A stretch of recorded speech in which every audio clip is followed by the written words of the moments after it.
Bonjour à tous et bienvenue sur cette nouvelle vidéo sur Tower of God New World. Aujourd'hui on va parler d'Albeda, le nouveau personnage jouable.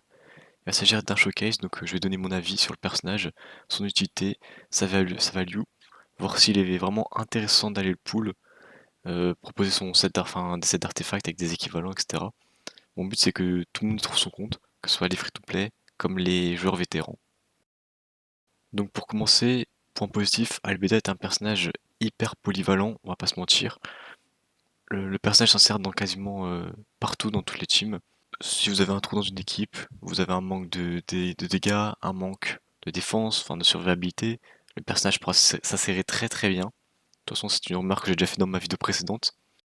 Cependant, il y a un petit point qui me chagrine, c'est que lors de mes essais, j'ai remarqué que le personnage, c'était un personnage très polyvalent, donc certes, cependant, c'est un personnage qui est moyen bon partout, mais qui ne se démarque nulle part. Et donc avant de rentrer dans les détails, je vais bien évidemment repartir sur le kit d'Albeda pour qu'on l'analyse ensemble et qu'on comprenne comment le personnage fonctionne. Donc je ne vais pas rentrer dans les détails de ses compétences, je vous invite à les lire, ça vous aidera à mieux appréhender le personnage. Mais ce qu'il faut retenir, c'est que le personnage, avec son ulti, va pouvoir debuff les ennemis. Grâce à l'un de ses passifs, elle est immunisée aux effets de statut. Mais surtout, ce qui nous intéresse le plus, ça va être son link, donc la mécanique qu'on avait vu lors de ma dernière vidéo. Donc son link, alors j'ai fait une erreur, enfin, je ne comprends pas le coréen, enfin du moins pour l'instant, donc je ne peux pas le savoir, mais j'avais dit que son link, enfin qu'Albeda se linkait avec le personnage avec la plus haute attaque. C'est faux. Malheureusement, le personnage se link avec son allié le plus proche, et vous allez voir que cette mécanique et je trouve complètement absurde. Enfin, oui, pour moi, je trouve que c'est vraiment pas fou. Pour un SSR, encore, je peux l'entendre, c'est original, c'est qu'un SSR, voilà, mais là, c'est un SSR+, avoir une mécanique aussi hasardeuse. De toute façon, vous verrez dans les gameplays, j'ai eu quelques problèmes avec cette mécanique. Donc, globalement, ce que le personnage fait, c'est qu'il va buffer c'est qu'il va buffer en fonction de son attaque, l'attaque d'un allié, et pareil pour la défense. Donc, plus le personnage a d'attaque et de défense, mieux ce sera. Et globalement, c'est à peu près tout ce que le personnage va faire. De plus, il faut noter que Albeda ne pourra pas être ciblée tant que tous les alliés ne sont pas morts. Cependant, elle ne peut pas non plus utiliser de compétences s'il n'y a pas d'allié avec le pouvoir des esprits. Donc le pouvoir des esprits, c'est le Link en fait. Donc globalement, comme dit plus tôt, le personnage est assez polyvalent. Vous pouvez le jouer dans une team rouge, logique, j'ai envie de dire. Mais elle n'est pas cantonnée à cette équipe. Elle peut aussi très bien jouer avec une team, s'insérer dans une team yellow, enfin une team jaune, une team violette, ou juste une team sans réelle valeur de couleur, mais plutôt avec des personnages que vous avez montés. Donc en gros, si vous êtes débutant et que vous tombez par malheur, enfin malheur, si vous tombez sur ce personnage, si vous avez ce personnage par hasard plutôt, vous ne pouvez pas forcément être déçu. Après, est-ce qu'il s'agit du meilleur personnage? Honnêtement, non. Cependant, un petit point fort, c'est que bien évidemment, elle peut être jouée en très low invest. Donc pour les free-to-play, c'est vraiment un plus non négligeable. Mais de là, aller chercher, enfin aller invoquer des ressources, surtout qu'on sort tous de la période de post-Trauméret, où on doit tous être à sec niveau cristaux. Je pense qu'il est plus intéressant d'économiser pour aller chercher Calavan, qui à l'avenir, je pense, sera un meilleur personnage, étant donné que le personnage a une meilleure fanbase que Albedo. Bien, maintenant nous allons passer à son set. Donc quel set prioriser sur elle? Alors j'ai soulevé deux sets qui me semblent pertinents. Donc le premier c'est le set Runda.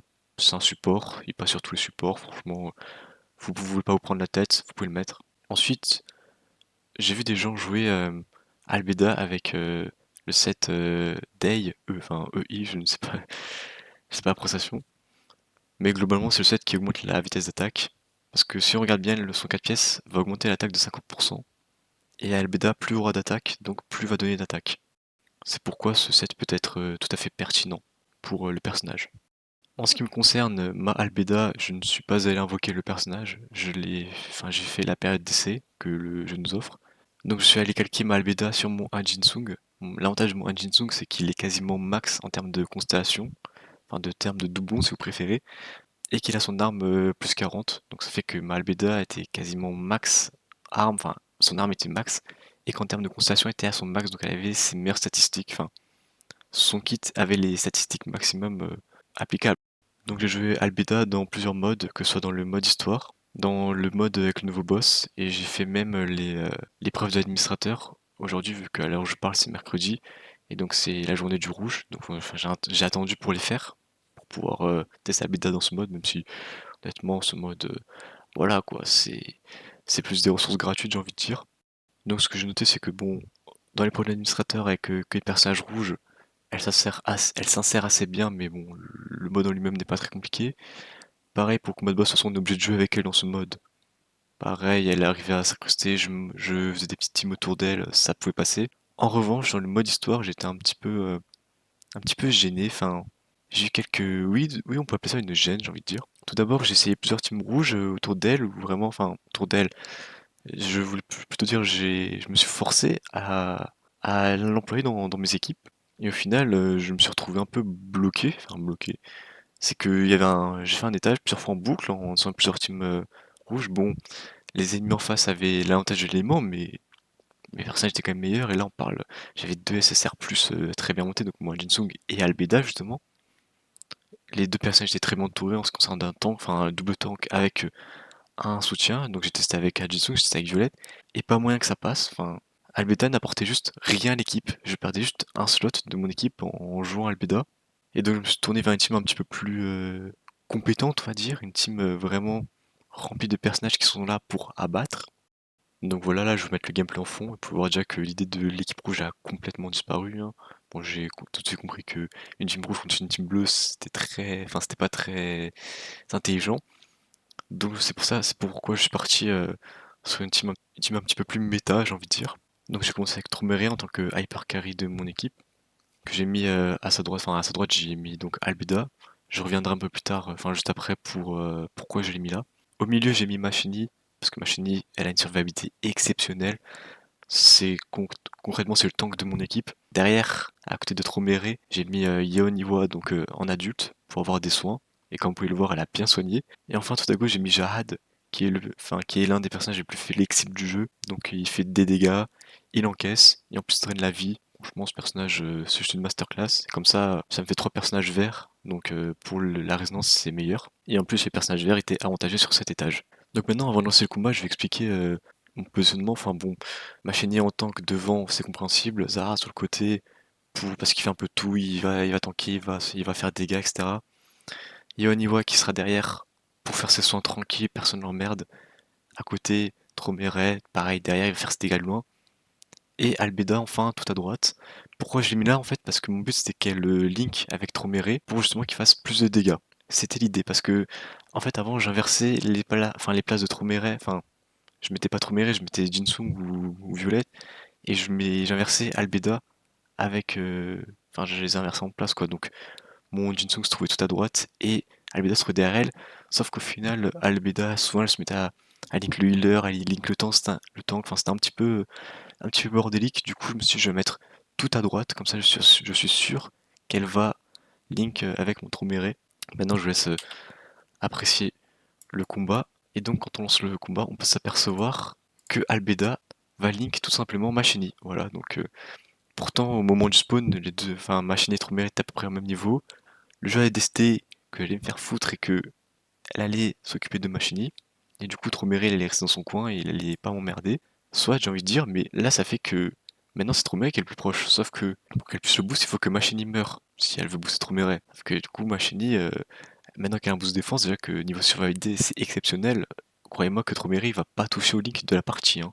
Contrairement avec la team rouge, c'est extrêmement bien passé. C'était même trop facile, j'ai envie de dire. Et au final, quand on fait un point de vue sur les stats, on peut voir que du coup Machini a fait beaucoup plus de dégâts que d'habitude. D'habitude, elle ne fait jamais ces dégâts. Enfin, même si Machini fait très mal, attention, faut pas s'estimer.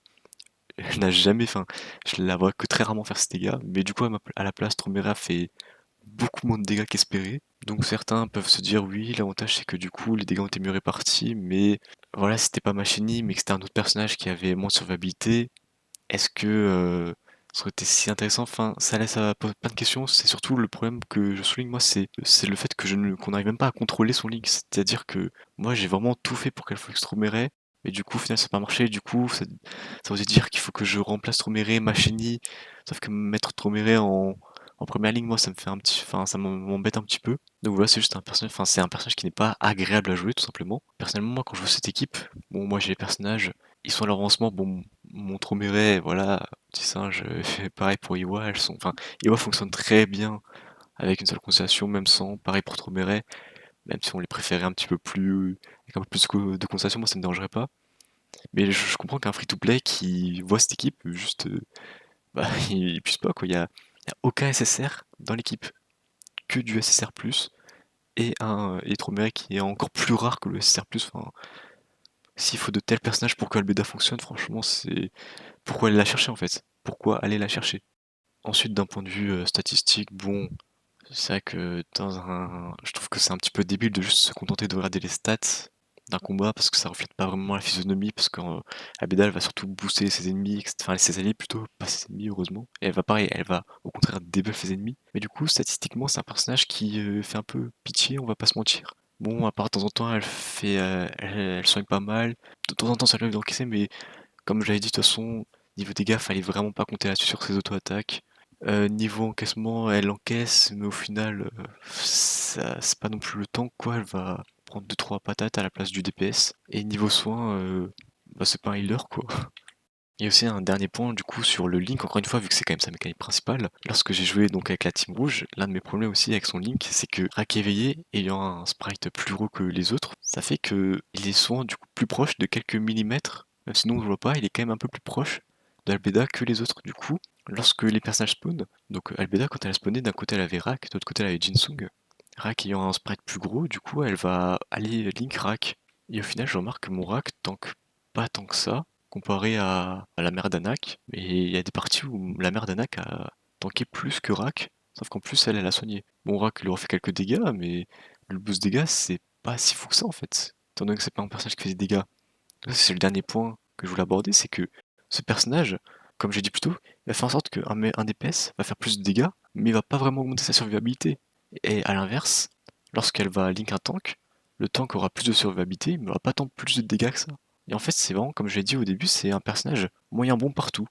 Par exemple, pour ceux qui lisent Blue Lock, vous devez voir le personnage de Reo. Reo qui est bon partout, mais qui se démarque nulle part. Et qui au final, du coup, se retrouve comme un bon plus, quoi. Genre, t'as un 14 sur 20. T'as 14 partout, mais du coup, tu te démarques nulle part. C'est-à-dire que ce personnage, concrètement, il est sympa, mais au final, il te bouffe une place de support dans ton équipe. Support que tu pourrais très bien remplacer par n'importe quel autre personnage. Tu veux plus de heal, tu prends une Yeon Ewa adulte. Tu veux un support qui fait des dégâts, tu peux prendre une Garam. Tu veux un support qui booste l'attaque des alliés. En fonction de ton émoi, tu peux prendre une Xacia pour l'équipe rouge, une Leroro pour, enfin un Leroro pour l'équipe bleue, Kun pour l'équipe violet, etc., etc. En fait, c'est le personnage qui aura, enfin, peu importe ce qu'il va faire, un autre personnage de support va faire mieux que lui, sauf qu'elle, elle fait un peu tout. Donc en soi, si t'es nouveau et que par hasard, tu fais des invoques, tu tombes dessus, bon, bah, tu pourras la jouer, quoi. Mais aller dépenser des ressources là-dessus, je trouve ça dommage. Voilà, c'est à peu près tout ce que j'avais à dire sur le nouveau personnage d'Albeda. Donc comme vous l'avez compris, je suis extrêmement déçu des performances. Enfin, en vrai, je m'y attendais un peu quand j'ai vu les premières images. C'est-à-dire que le personnage, c'est pas un personnage qui est hyper apprécié de la communauté, fallait pas s'attendre à ce qu'elle soit respectée de fou. En tout cas, j'attends avec impatience Calavan, en espérant que Netmarble le respecte. J'espère juste que le personnage soit pas combotable avec Albeda, parce que ça me ferait chier du coup d'aller la chercher. Puis voilà, c'est à peu près tout ce que j'avais à dire, hein. En tout cas, je vous remercie de m'avoir écouté. Je vous dis à la prochaine. À plus.